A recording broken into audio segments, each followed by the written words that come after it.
예수님의 제자들 가운데 나다나엘이라는 인물이 있습니다.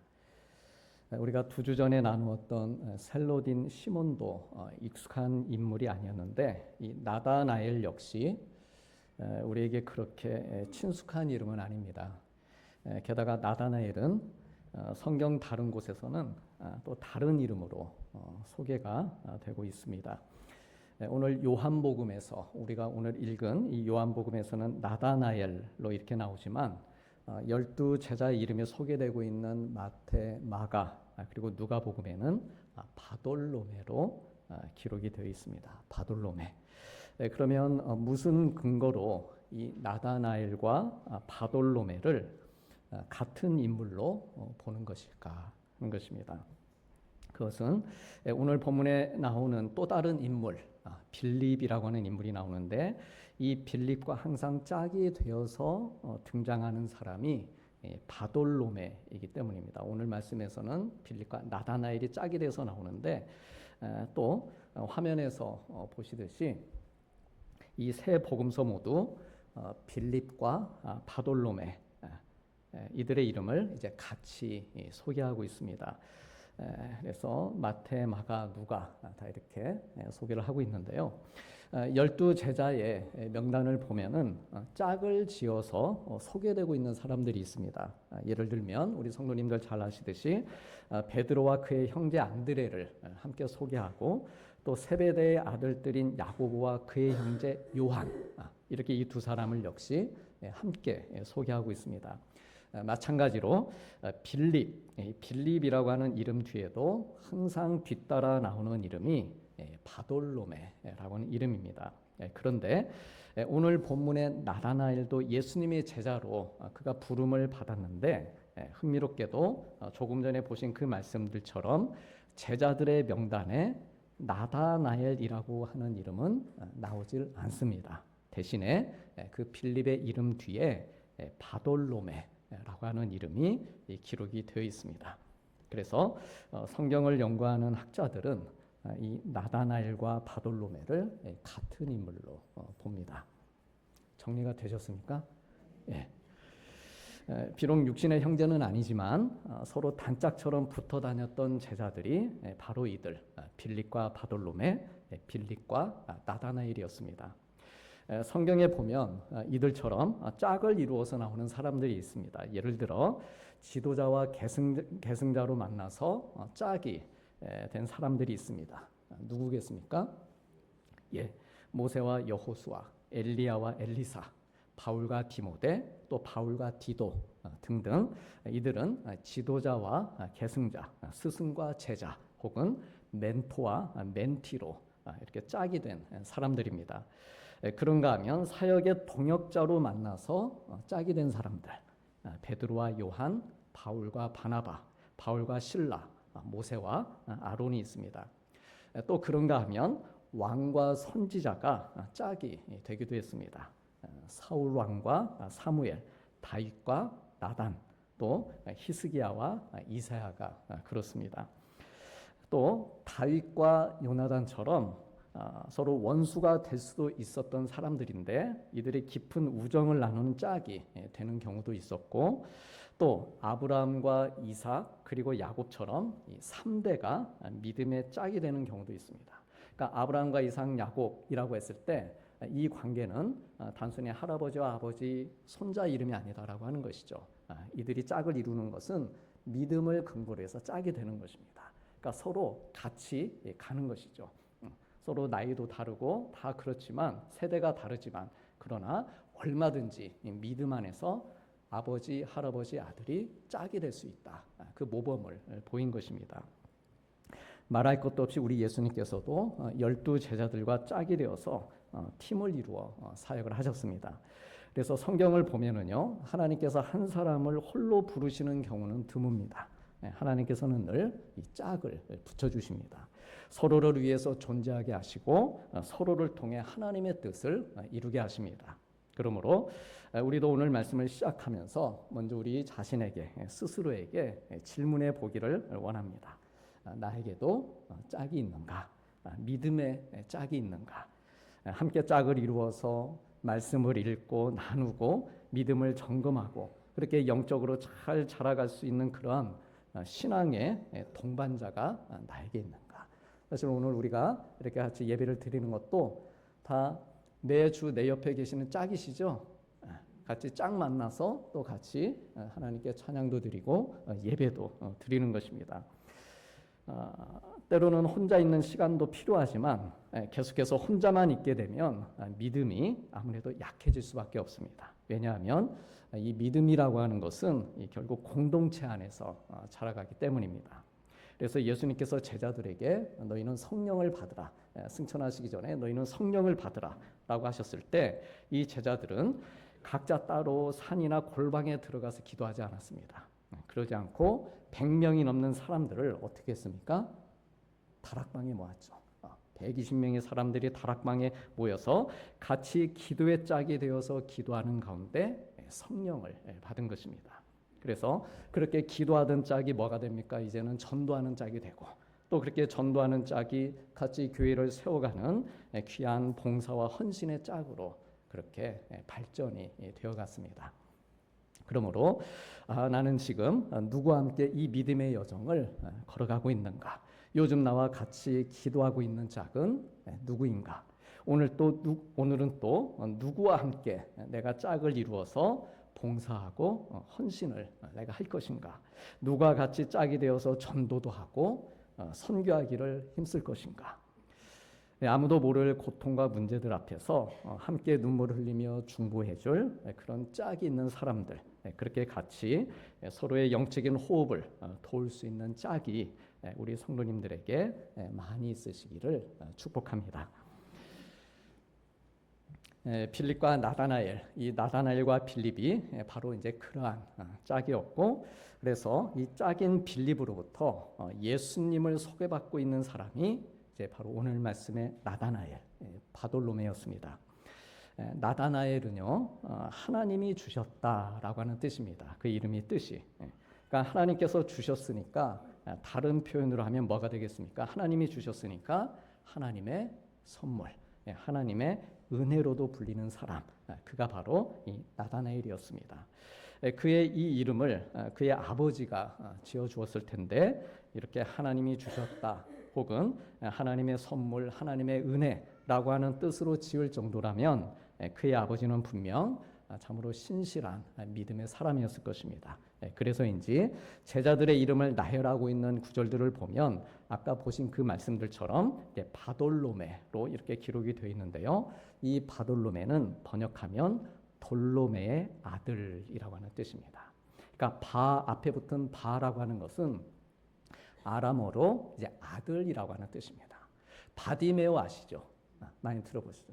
성경에도 그렇게 나오지 않습니까? 디메오의 아들 바디메오. 그러니까 그 바라는 것은 이제 아들이라는 뜻이고, 그래서 바돌로메 역시 돌로메의 아들이다라고 하는 그 뜻으로 제자 이름에 올린 것이죠. 그래서 어찌 보면 이 당사자인 제자 당사자인 나다나엘의 이름보다도 더 높이 사주고 기억해주고 싶은 그 이름이 아버지 돌로메였다는 것을 우리가 알 수 있습니다. 나다나엘은 이렇게 좋은 믿음의 아버지를 두었고 그 역시도 순전한 마음으로 하나님을 사랑하는 자였을 것입니다. 그런데 그러한 그도 아직은 이 미완의 신앙이었다는 것을 이제 오늘 본문은 전해주고 있습니다. 오늘 말씀에 보면 이 나다나엘의 짝인 빌립이 나다나엘을 찾아옵니다. 그리고 이렇게 말합니다. 우리 함께 45절 말씀 같이 보시겠습니다. 빌립이 나다나엘을 찾아 이르되 율법을 기록하였고 여러 선지자가 기록한 그 일을 우리가 만났으니 요셉의 아들 나사렛 예수니라. 그 말씀 잠깐 다시 보시면은요, 저 말씀처럼 율법에 기록되어 있다. 그리고 여러 선지자가 기록한, 이제 내려주셔도 됩니다. 기록한 그를 만났다라고 하는 이 표현은 지금 빌립에게서 이 말을 듣고 있는 나다나엘이 율법 그리고 선지자들의 글을 잘 알고 있었다는 겁니까? 몰랐다는 겁니까? 알고 있었다는 겁니까?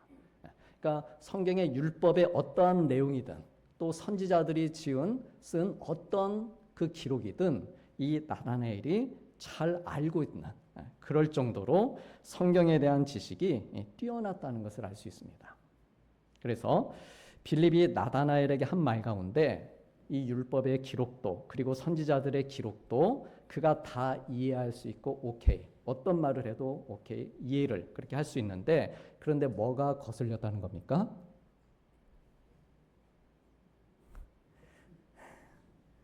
읽으셨죠? 나사렛 예수. 이 나사렛 예수라고 하는 말이 거슬린 것입니다. 그래서 이 나다나엘이 그의 그 불편한 마음을 숨기지 않습니다. 우리 다 함께 그 다음 이어지는 구절 같이 보시겠습니다.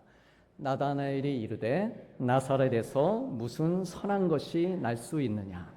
그러니까 나사렛에서 무슨 선한 것이 날 수 있겠느냐. 다시 말해 나사렛에서 무슨 대단한 인물이 날 수 있겠느냐. 그런 말이었습니다. 지금 이 말을 하고 있는 나다나엘은 이 가나라고 하는 동네 출신이었습니다. 이 가나 하면 떠오르는 게 뭡니까? 가나 초콜릿? 예, 예수님께서 혼인잔치에서 물을 포도주로 만든 곳입니다. 그러니까 예수님께서 이 땅에 오셔서 가장 먼저 첫 이적을 베푸신 곳이 이제 가나라고 하는 동네인데, 나다나엘이 바로 이제 그곳 출신이었던 것이죠. 근데 오늘 말씀으로 이렇게 비춰보건대 아직 그 이적을 베푸시기 전이지 않았을까, 뭐 그런 생각도 듭니다. 만약 그걸 알았으면은 예수님을 곧바로 알아봤었겠죠, 나다나엘이. 근데 어쨌든 이 가나라고 하는 동네하고 우리 예수님이 어린 시절 자랐던 이 나사렛, 이 나사렛은 이 같은 갈릴리 지역에 있는 동네였습니다. 그러니까 같은 지역에 있는 약 한 6km 정도밖에 떨어지지 않은 가까운 곳이었습니다.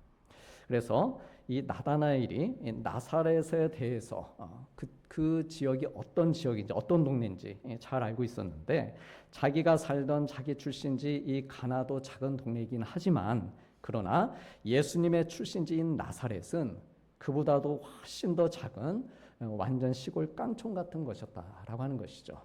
그래서 워낙에 형편없는 동네라는 것을 잘 알고 있었기 때문에 빌립의 이야기를 듣자마자 이 나사렛 출신이란 말이 거슬린 것입니다. 표면적으로는 그렇습니다.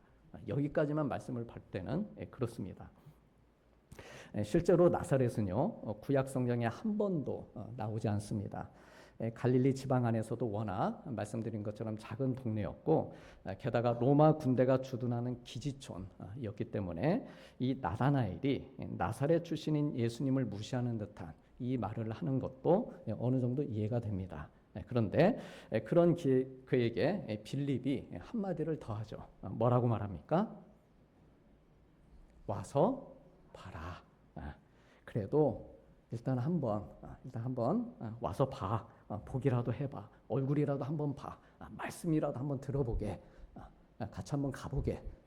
이제 그렇게 설득을 한 것입니다. 다른 사람이 하는 얘기라면 콧방귀도 끼지 안 꼈겠지만, 그래도 단짝 아닙니까? 단짝이 하는 말이니까 듣고 가는 것입니다. 그래서 예수님께로 갔는데 예수님께서 먼저 그를, 나다나엘을 보시고 말씀하십니다. 우리 다 함께 47절 말씀 보시겠습니다. 예수께서 나다나엘이 자기에게 오는 것을 보시고 그를 가리켜 이르시되, 보라, 이는 참으로 이스라엘 사람이라, 그 속에 간사한 것이 없도다. 나다나엘을 향해서 참 이스라엘 사람이라고 하십니다. 얘는 참 이스라엘 사람이야. 거짓이 없는 사람이다. 간사한 것이 없는 사람이다. 이렇게 칭찬을 해주십니다. 이 말은요, 이 나다나엘이 솔직하고 또 정직하고 그리고 위선이 없는 사람이다, 그런 뜻입니다. 다시 말해 예수님에 대해서 분명 의심과 어떤 선입견을 가지고 있었습니다. 그런데 그러한 자기 생각을 자기 친구에게 숨기지 않고 드러낸 것이죠. 그래서 어찌 보면 그가 완벽한 사람은 아닙니다. 분명 편견을 가지고 있었지만, 그러나 순수하고 또 정직하고 진실한 사람이다라고 하는 뜻으로 예수님께서 그를 칭찬을 하신 것입니다. 바라기는 예수님께서 오늘 우리를 바라보실 때에도 비록 우리에게 부족함이 있지만 단점들에도 불구하고, 야, 너는 참 진짜 그리스도인이야. 너는 진짜 내 하나님의 자녀야. 너는 참으로 진실하고 너는 정말 너희 믿음 생활에 위선이 없어. 넌 정말 좋은 사람이야. 이렇게 칭찬받는 우리가 되기를 소망합니다. 소망합니다. 예. 중요한 것은요, 나다나엘의 이러한 진실함, 그리고 거짓이 없는 모습, 또 간사하지 않은 참된 이스라엘 사람의 이 모습이 어디로부터 비롯된 것이었는가라고 하는 것이죠. 어디로부터 비롯된 것인가. 그리고 마찬가지로 오늘 우리들도 우리의 진실하고 정말 거짓이 없이 사는 모습, 그렇게 살고자, 그렇게 믿음으로 살고자 애쓰는 모습이 무엇을 기반으로 나오는 것인가라고 하는 것입니다. 그래서 바로 이와 관련해서 예수님께서 나다나엘에게 매우 흥미로운 말씀을 하십니다. 우리 다 함께 48절 말씀 보시겠습니다. 나다나엘이 이르되 어떻게 나를 아시나이까? 예수께서 대답하여 이르시되 빌립이 너를 부르기 전에 네가 무화과 나무 아래에 있을 때 보았노라. 빌립이 이 나다나엘을 예수님 앞으로 데려오기 전에 예수님께서 이미 그를 보셨다는 겁니다. 나 너 며칠 전에 어디서 봤다? 이 말을 들으면 되게 두 가지 반응이 나오죠. 그래? 아는 체 좀 하지 그랬어. 하고 반기는 반응하고 순간 긴장하면서 내가 며칠 전에 어디 갔었더라? 뭐 하고 있었더라? 이렇게 당황하고 긴장하는 그런 반응이 있습니다. 근데 예수님께서 이 나다나엘이 어디에 있는 걸 보셨다는 겁니까? 네, 무화과 나무 아래에 있는 걸 보셨다. 이렇게 말씀하십니다. 그런데 예수님의 이 말씀을 들은 나다나엘이 앞뒤 맥락 없이 그냥 예수님께 갑자기 그러는 겁니다. 라비요, 당신은 하나님의 아들이십니다. 당신은 정말 이스라엘의 임금이십니다. 이렇게 말하는 것이죠. 무화과 나무 아래 있는 걸 내가 봤다. 그러면 그러셨군요. 하는 정도로 답을 하면 그게 딱 적절한 답입니다. 그런데 뜬금없이 예수님께 당신은 하나님의 아들이십니다. 이스라엘의 왕이십니다. 이렇게 말을 했다라고 하는 것이죠. 뭔가 이야기의 흐름이 좀 약간 어색하게 이어지고 있습니다. 그러시죠? 예. 대체 무화과 나무 아래에 있는 게 그게 뭐길래 그 말씀 한마디 했다고 당신은 하나님의 아들이십니다. 이스라엘의 왕이십니다. 이 말을 했을까라고 하는 것입니다. 그러면 나다나엘은 이 무화과 나무 아래에서 무엇을 하고 있었을까요? 무화과 나무는 가지와 잎을 내는, 지금 무화과 나무 보시면은요, 사진을 통해서 보시면 약 한 7m 정도 이상 자라서 주변을 덮을 수 있는 그런 나무입니다. 저희 그늘도 보이시죠? 그래서 그늘도 만들어주고 또 열매는 수분을 공급해주고 그리고 그 안에 많은 씨앗들처럼 생긴 모습으로 인해서 많은 자녀들을 상징하는 나무로도 그렇게 알려져 있습니다. 그래서 우리 시편 말씀에도 보면은요, 내 식탁에 둘러앉은 자식들은 어린 감람나무 같으리로다. 이렇게 말씀하고 있습니다. 잎이 아주 넓어서 뜨거운 햇볕이 내리쬐 때면 그 아래에서 시원한 휴식을 취할 수 있게 하는 그런 쉼터 역할도 했습니다. 그 사진에서 보시듯이 또 뿐만 아니라 그 그늘 아래에서 랍비들이 율법을 가르치는 장소로도 사용이 되었고, 잠깐 이 그늘 안으로 들어와 봐. 그래서 이제 말씀을 이렇게 나누기도 하고, 또 경건한 유대인들은 말씀을 읽고 묵상하는 곳으로도 즐겨 사용한 장소입니다. 그러면 나다나엘은 예수님께서 그를 보셨을 때 뭘 하고 있었을까요? 낮잠을 자면서 쉬고 있었을까요? 아니면 말씀을 읽고 있었을까요? 이렇게 시원하고 좋은 공간인데 그것이죠. 너 아까 예배당에 있는 거 내가 봤다. 근데 예수님께서 우리에게 그러시는 것이죠. 근데 이 좋은 곳에서 나다나엘이 잠을 자고 있었다는 겁니까? 아니면 말씀을 읽고 있었다는 겁니까? 예. 확신이 안 서십니다. 내 기준으로 얘기를 하면 안 돼요. 말씀을 읽고 있었다. 그러면 어떤 말씀을 읽고 있었을까요? 성경을 연구하는 학자들은요, 이때 나다나엘이 창세기 28장을 읽고 있었을 것이다. 이 해석이 전혀 근거 없는 것은 아닙니다. 창세기 28장이 뭡니까? 창세기 28장에는 야곱이 돌베개를 베고 잠을 자다가 사닥다리 꿈을 꾼 이야기가 나옵니다. 형 에서를 피해 도망하다가 밤이 되자 차가운 들판에 누워서 잠을 청하게 됩니다. 그리고 꿈을 꾸게 되죠. 꿈을 꾸는데 무슨 꿈을 꿉니까?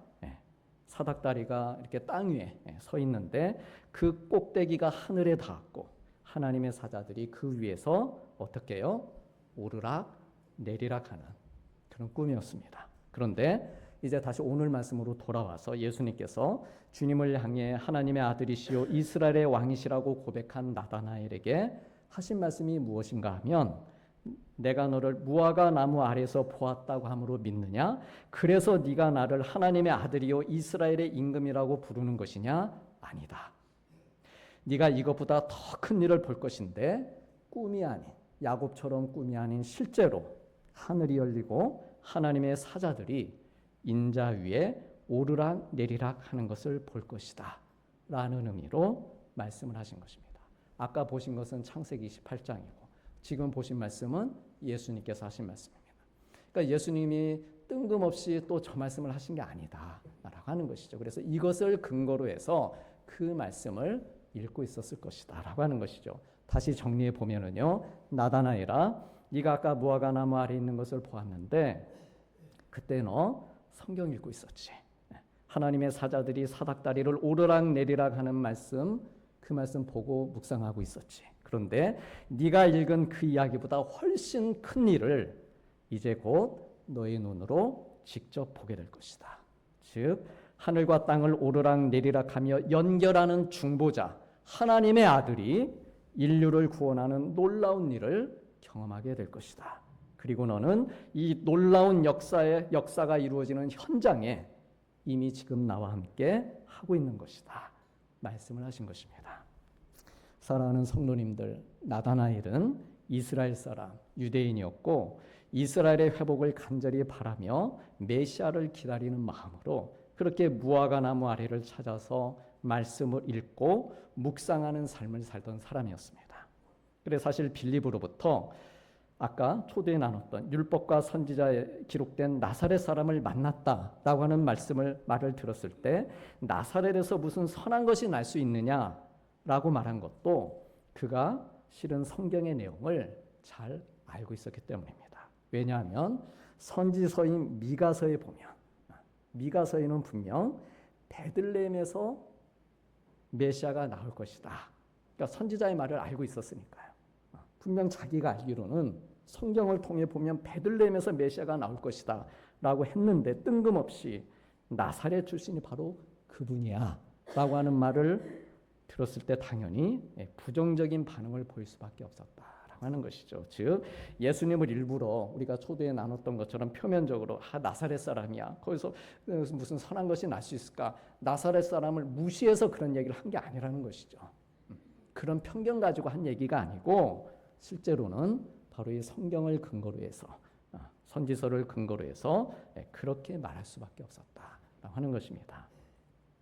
그러나 그는 그의 짝인 빌립 역시 이 율법과 선지자를 잘 아는 그런 신실한 사람이라는 것을 잘 알고 있었습니다. 때문에 와 보라, 일단 한번 가보자라는 말을 듣고 그래도 혹시 모른다는 그 희망을 가지고서 예수님께로 나왔던 것입니다.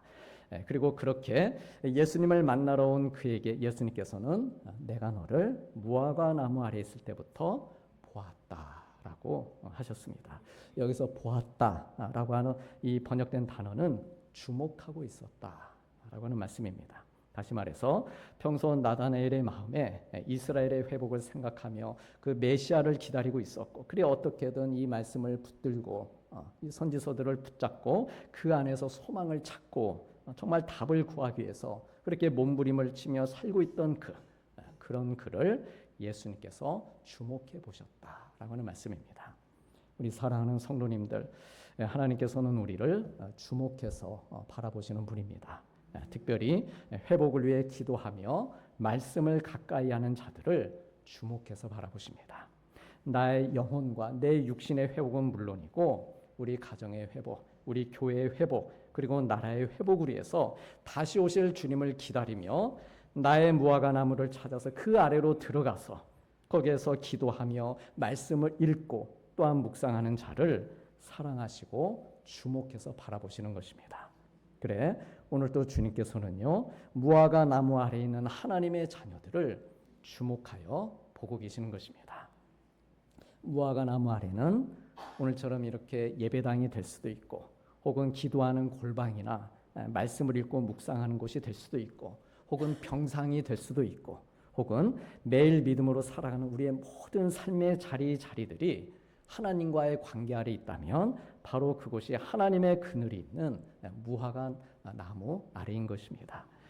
어떻습니까? 세상이 볼 때는 조용히 그냥 앉아 있는 것만 같습니다. 아무 일도 일어나지 않는 것 같지만 그러나 주님은 아십니다. 말씀을 붙들고 눈물로 기도하고 그곳에서 속으로 신음하며 간절히 하나님을 찾고 구하는 그러한 마음을 우리 하나님께서 주목하여 보고 계시는 것입니다. 그러므로 오늘 우리에게 필요한 것이 있다라고 한다면 예수님께서 나다나엘을 향해 하신 바로 그 말씀이 지금 이 시간 나에게도 들려올 수 있도록 그렇게 우리가 믿음으로 살고 또한 믿음으로 듣고자 그렇게 사는 우리의 마음인 것입니다. 너는 참으로 그리스도인이다. 너에게 간사한 마음이 없다. 너는 참으로 순전하다라고 하는 주님의 이 말씀을 듣도록 하나님과 사람들 앞에서 참으로 겸손하고 진실하게 하나님 말씀 사랑하며 사는 모습인 것입니다. 그래서 이렇게 무화과 나무 아래에서 살아가는 모습은요 결코 헛되지 않습니다. 오늘 나다나엘도 그의 그러한 삶이 결코 헛되지 않았습니다. 기도가 헛되지 않고 말씀을 읽고 묵상하며 그곳에 머무는 시간, 내가 이곳에 머무는 시간이 얼마나 의미가 있을까? 오늘 또 하루 1시간 정도 이곳에서 우리가 예배를 드리게 되는데 세상에 바쁜 일도 많고 좋은 일도 많고 그곳에 따라갈 일도 많지만 그곳에서 머물지 않고 이곳에 머물고 있는 이 시간이 나에게 어떤 의미가 있을까? 그런데 헛되지 않다라고 하는 것이죠. 오늘 또 나를 깊이 들여다보시며 주목하고 계신 주님을 진정한 나의 구주요 메시아요 왕으로 고백하면서 우리 또한 그렇게 소망이 넘치는 삶을 살게 되는 것입니다. 그러므로 우리 주님께서 또다시 선물로 주실 이 한 주를 우리가 살아가면서 먼저는 하나님께서 기뻐하실 만한 무화과 나무 아래 그곳이 어디인지 이미 있을 수도 있습니다. 그러나 이 한 주를 시작하면서 다시금 정말 하나님께서 기뻐하실 만한 그런 무화과 나무 아래를 찾아서 바로 그곳들에 내가 있게 하고 또한 나의 가족들, 나의 친구들이 함께 있게 하시기를 바랍니다. 그리고 그곳들에서 말씀이든 기도든 봉사든 주님과 함께하는 시간, 그 시간들을 꼭 확보해서 우리 주님의 주목하심을 받고 은혜와 사랑의 시선을 받는 그래서 정말 세상 무엇과도 바꿀 수 없는 복된 시간들을 보내시길 바랍니다. 그래서 우리가 다음 주일에 또 만날 건데 다음 주일 우리가 주님 만나기 위해서 다시 이 자리에 이렇게 왔을 때 주님께서 그러시는 것이죠. 아무개야 내가 너를 무화과 나무 아래 있을 때 보았다. 무슨 요일 어디에서 네가 무화과 나무 아래 있을 때 내가 보았다. 그때 그곳에서 네가 나에게 부르짖는 기도를 내가 들었고 말씀으로 힘을 얻는 그런 모습도 내가 보았다라고 하는 주님의 말씀을 들으면서 하나님 나라에 정말 큰 일들을 경험하는 우리 귀한 믿음의 성도님들 되시기를 축복합니다. 기도하시겠습니다. 예수께서 나다나엘이 자기에게 오는 것을 보시고 이르시되 보라 이는 참으로 이스라엘 사람이라 그 속에 간사한 것이 없도다. 나다나엘이 이르되 어떻게 나를 아시나이까? 예수께서 대답하여 이르시되 빌립이 너를 부르기 전에 네가 무화과 나무 아래 있을 때에 보았노라. 아멘.